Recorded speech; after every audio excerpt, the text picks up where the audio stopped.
Hi, I'm Dana Harris. I'm the editor-in-chief of IndieWire. Thank you for your patience.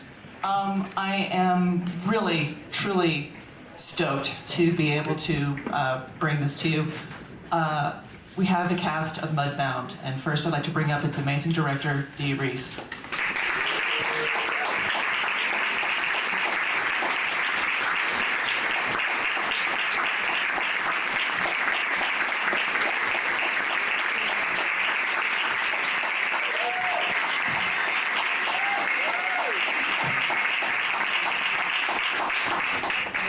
This was a true ensemble, and usually don't get to make films like this anymore. I'm really excited to have an amazing cast, so I'll let you guys just meet them. So we had Carey Mulligan as Laura, Mary Jane Blige as Florence, Garrett Hedlund as Jamie, Jason Mitchell as Ron Zell, and Rob Morgan as Hap.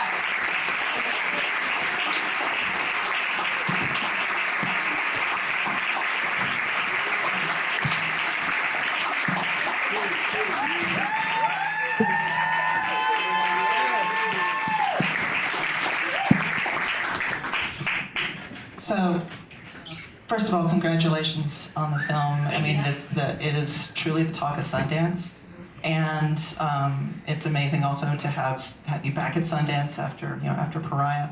And Pariah was a very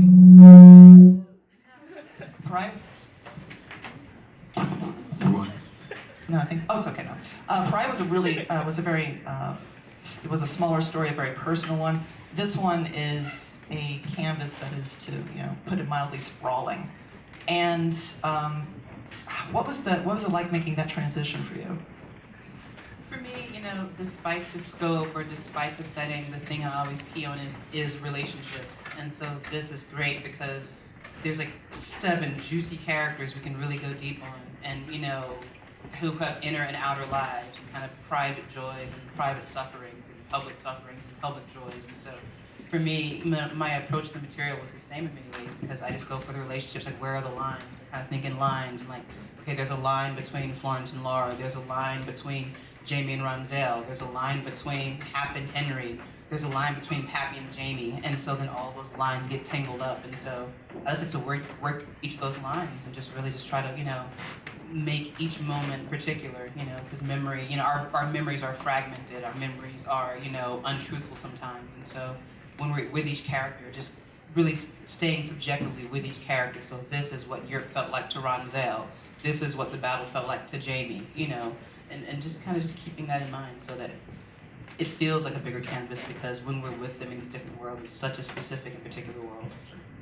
I want to read back to you something that was said at the Q&A. Is what part of history do you want to be a part of, hate or progression? And I thought that was, incredible. One of the things that's amazing about this film is, like, obviously, indie films take a long time to make. You don't have entirely control over exactly when they get made. And this is such an unusual project in terms of its timing, because although it's a period piece, clearly, it couldn't feel more current. It feels like we're in the middle of a new civil rights movement. So, I mean, tell me what that was like for you in terms of developing this material.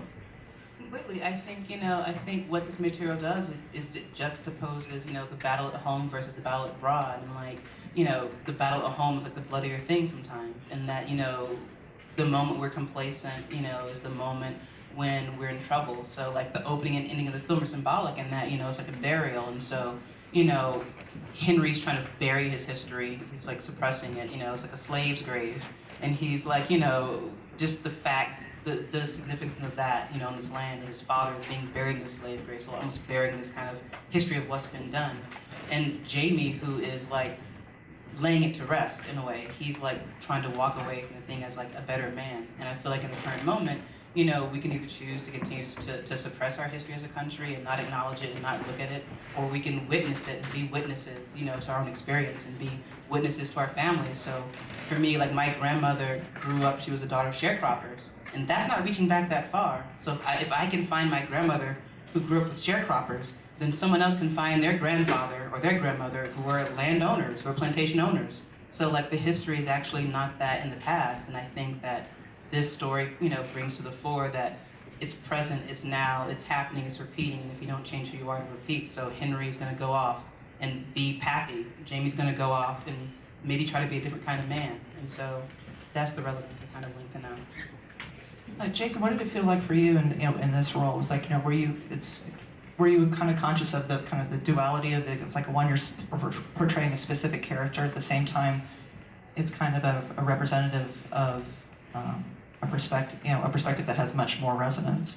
Absolutely, because my mom is a veteran, my grandfather is a veteran, and as a black man, I feel like it's important to stand for something, especially when you have a character that never puts his head down, that never walks away from a fight, that is all about the American dream as a black man, And going into that character, I just felt like I wanted to be able to give people a character that wasn't wrong, that wasn't afraid, and was a really stand-up black man.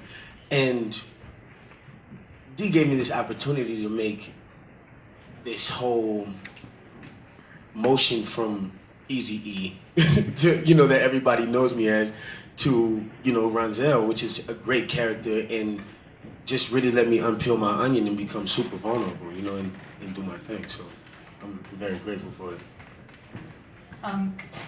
Carey, we did an interview with D and with the screenwriter recently, and he said that he saw your role as being like the emotional linchpin of the piece. And, is that something that you felt was true?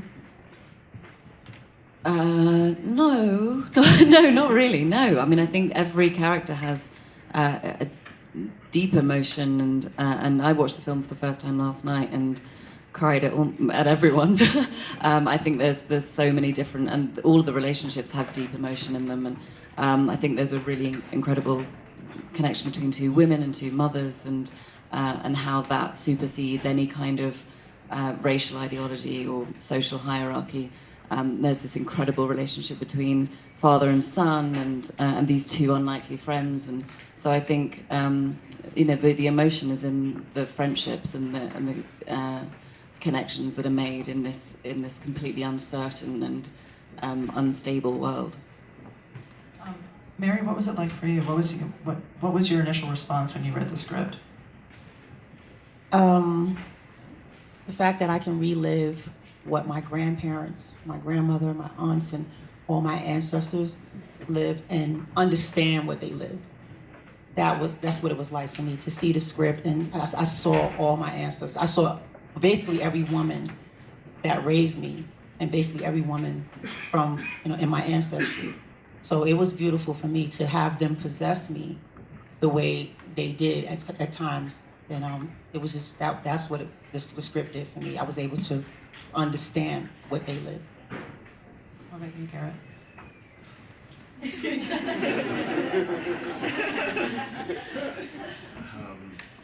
guess we're all sort of, it's kind of a similar thing for all of us in a way. When I read the script, first and foremost, I thought it was one of the most real, beautiful, sort of torturing, but stories that I'd read in a long time. But that's just because it's just life. Like, that's how life is. Right. And this was one of those stories that didn't hold back from reality of this era. And me personally, I've done a few films that have taken place in the 40s, and in a weird way, I really romanticize about this era and wish I could, snap my finger and go back there in a way, devoid of all the technology and all the, and the heartbreaking work that goes into these families and our country at the time. What made me really relate to this story as well, like Jason was saying, like D, both my grandfathers were in the war. One of my grandfathers was in the Philippines, one in Germany, and my father was in the army, and so I really related to the character in that way, and seeing my grandfathers come back from the war and how they held themselves. you know, and speaking of like the greatest generation, I mean, there was a thing that I heard before that, you know, World War II was sort of the don't talk about it, and Vietnam's were the drinkers and the druggers, and now we got sort of what's formed as the PTSD generation in a way, but all of them have been that. All of them have had the post-traumatic stress or survivor's guilt. And my character goes through a great deal of survivor's guilt within this one and post-traumatic stress, but not being able to really talk about it. He never did, and in the book it goes on much more that he never talked about it really with Henry, and he couldn't, and if he did, he laughed about it, and that was his way of not having to deal with it, and drinking was trying to hide and not having to deal with it, and you know, with the relationship with the brother, I grew up on a farm, and it was me and my brother and my sister, and my brother and my father and I worked a farm of 1,000 acres. That was, you know, my brother would be in the plow, I'd be in the cultivator, and my dad would be baling hay somewhere else, and come back for dinner, and then I went off to LA to, you know, try and become an actor. And, you know, and I don't, you know, it shows it a little bit in the story, but Jamie, you know, went off to UMass to try and be an actor himself. So I really related to it. It's not like it was so much of myself in there, but it was, like we've all been saying, it was a lot of my grandparents and those before them and my father that really went into this role, and as Mary was saying, trying to, you know, there right before this, my father had passed, and you have this like huge overflow of emotion, like I gotta do something for them, or they're with us right now, and in all these moments, these heartbreaking moments of like me and Jason and in the barn and stuff like that, or with Laura's character and with Henry and me and my older brother's relationship, there was so much to draw from, and you absorb that, and you just try and put as much as you can. And Dee only gives us 1 or 2 takes to do it, so, you know. So, yeah. Yeah, I mean, they have it. Like when you get to cast who you want, you know, they're right for the character. I do my little workshops, you know, before, you know, we get there. Just really, to me, if you can make eye contact for 60 seconds, it's actually really hard. If you can do that, then we can do anything. And just, you know, do repetition to get to the core of it. So when we're on set, we got it. And so they have it. So I'm just like letting them play. We get it twice, we move on. So I don't want it to be unfresh. Like we're not beating the words to death. It's like the intention, you know, and all that comes through beautifully. Like when you know up front they have chemistry. Like you already know in the room they're gonna be good together, you know. That's dope. What about you? What was your response to your character? Hey, good afternoon, Rob Morgan. My response was I gravitated towards it immediately. You know, once I knew Dee was spearheading the project, I knew it was going to be handled with artistic care and vision. The words on the script described the chance for me to bring my grandfather, my great-grandfather to life, put their voice out there. And also it was a dialogue that showed a strong, vulnerable, responsible, caring, loving black man, you know, and he was dark-skinned, you know what I mean?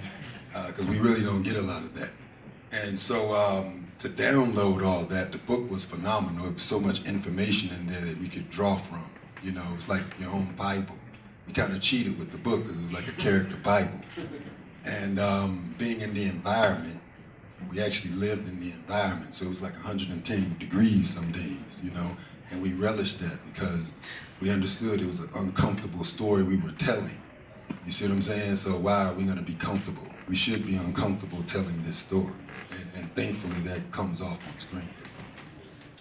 You know, Garrett, something he said is like, you know, you sometimes wish you could, you know, you've been in a lot of films that are set in the 40s, you almost wish you could be back there because it seems like it's a simpler time.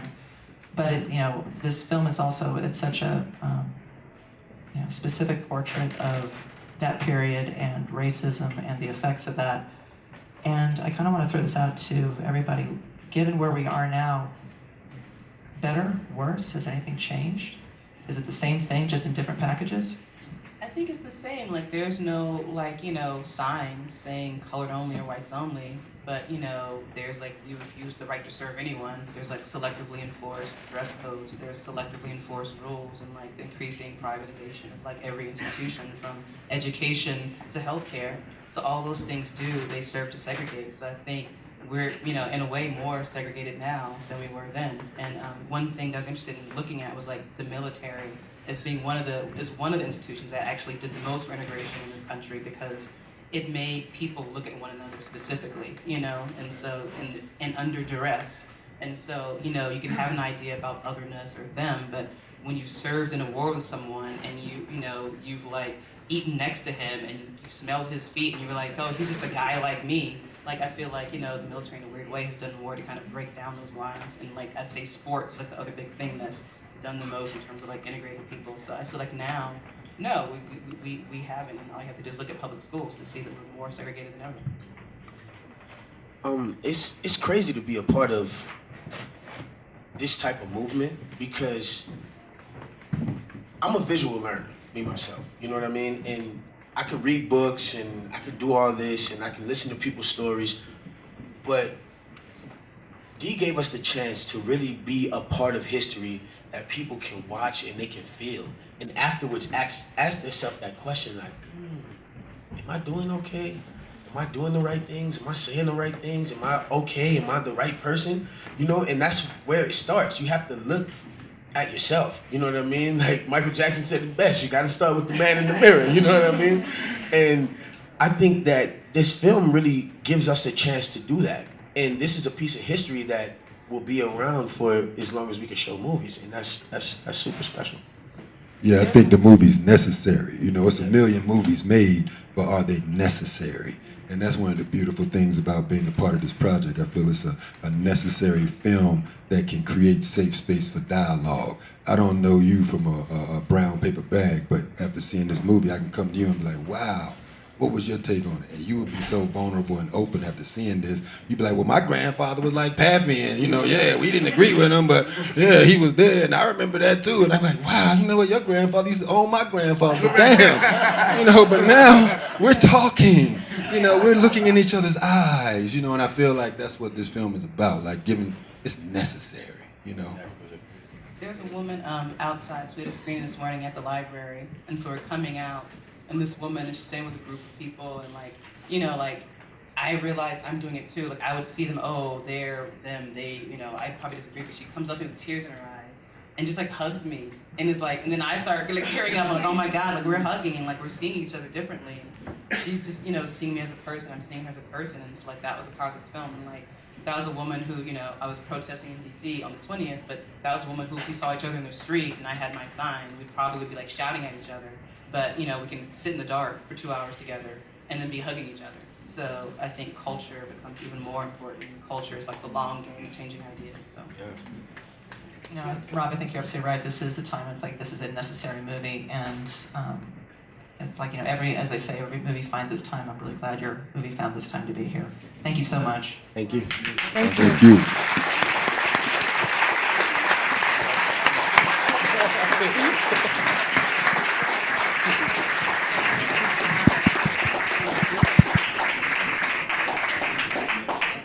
Hello, everyone.